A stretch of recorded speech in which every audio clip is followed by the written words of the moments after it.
Bonjour et bienvenue dans l'atelier d'Aramis Paper. Cette semaine, de nouveau, je n'ai pas eu le temps de filmer l'introduction en images, pour la bonne raison que cette semaine, ma petite dernière se marie et donc voilà, j'ai pas eu le temps, mais bon, peu importe. Vous connaissez ma bouille maintenant, donc il n'y a pas de souci. Et puis la semaine prochaine, promis, je vous fais ma présentation en images. Donc cette semaine, comme c'était prévu, je vous ai fait une carte avec une colorisation à l'aquarelle, au crayon d'aquarelle. Donc il y a deux façons de faire. Soit on pose directement la couleur sur le dessin, ou soit on vient, comme je suis en train de le faire là maintenant, prendre la pigmentation directement au crayon et on ajoute petit à petit la pigmentation là où on le souhaite. Ce que l'on aime dans l'aquarelle, eh bien, c'est la transparence que l'on peut avoir avec cette technique. Donc pour avoir une couleur soutenue, il faut repasser en général plusieurs fois pour foncer l'endroit que l'on souhaite. Et c'est la superposition des couches qui vont faire que notre aquarelle est plus ou moins foncée à certains endroits.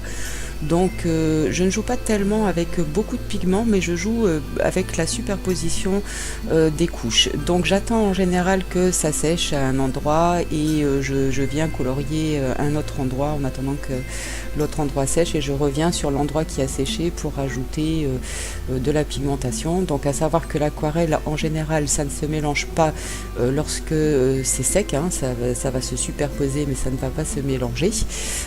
Donc on va pas avoir une couleur, on va pas pouvoir mélanger les couleurs ensemble.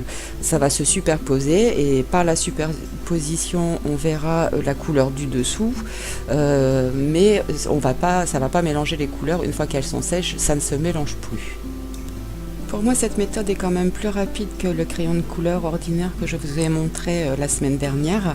Après, c'est juste une question de technique, mais il m'a quand même fallu 2 petites heures à peu près pour faire ce tampon.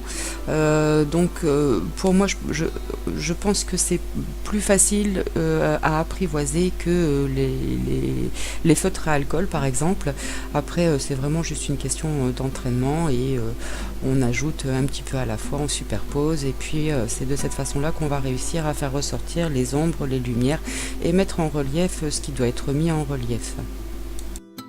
Je ne voulais pas encore préciser, mais évidemment j'utilise un papier aquarellable, ça je vous l'avais dit la semaine dernière, mais je vous le rappelle.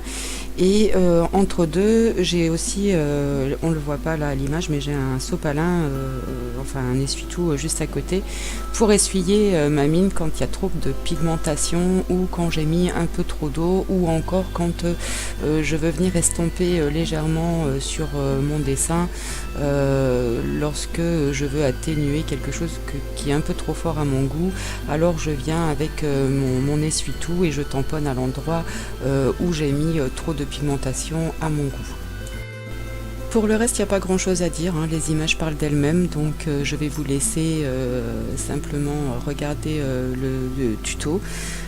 Sachez seulement que si vous souhaitez organiser un atelier chez vous en compagnie de vos amis, soit pour faire un album, soit pour faire une carte ou quoi que ce soit d'autre que j'ai l'habitude de vous proposer, eh bien n'hésitez pas. Vous avez sous la vidéo mon adresse mail. Vous pouvez me joindre au travers de cette adresse bien sûr, mais aussi au travers de Facebook sur la page d'Aramis Paper. Et puis vous prenez contact avec moi, vous me dites exactement ce que vous souhaitez, combien de personnes vous comptez accueillir, en sachant qu'en général je ne fais pas d'atelier au-delà de 8 personnes parce que sinon on ne partage plus grand chose, et puis ça nécessite quand même beaucoup de matériel et je suis pas plus équipé que ça pour au-delà de 8 personnes. Et c'est avec plaisir que je viendrai à votre rencontre. Et pareil également si vous êtes le gérant d'un institut spécialisé, je peux intervenir en tant qu'intervenant extérieur, donc n'hésitez pas à me joindre. Voilà, là-dessus, eh bien, je vous laisse, je vous fais plein de gros bisous, ayez une semaine créative, et puis n'oubliez pas, soyez des messagers d'amour. Au revoir.